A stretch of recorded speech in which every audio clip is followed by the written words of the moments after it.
Hello, everybody, and happy Sabbath. Dawg here. Today's story is about dingoes.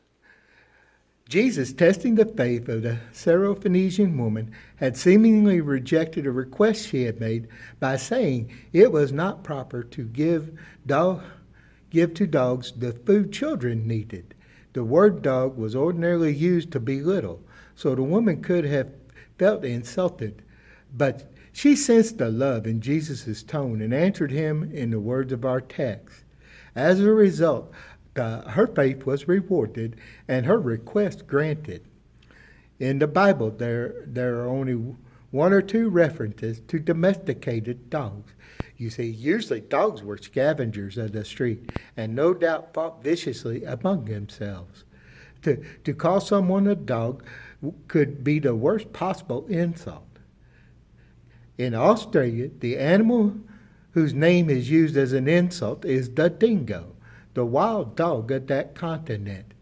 It looks like an ordinary dog, but is unique in Australia because it is not a marsupial, or what we know as a pouched animal, which most animals native to the continent of Australia are. You see, the dingo was in Australia when the first Europeans set foot there, so no one knows what its history really is. The ranchers hate dingoes because they prey on the flocks of sheep and herds of cattle. The Australian government had placed a bounty on dingoes to help control them. At one time, they were so thoroughly hunted that if the killing had continued, they would have become extinct.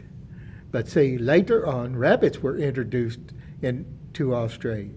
The problem was these animals, they spread so quickly that the sparsely grassed rangelands were threatened.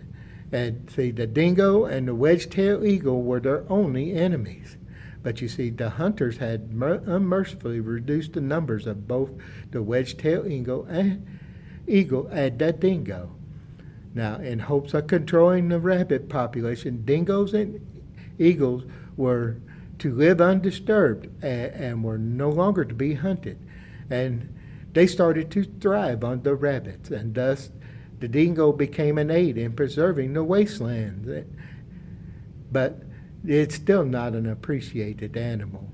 And in Australia, dingo remains the most severe kind of nasty term you can use on somebody.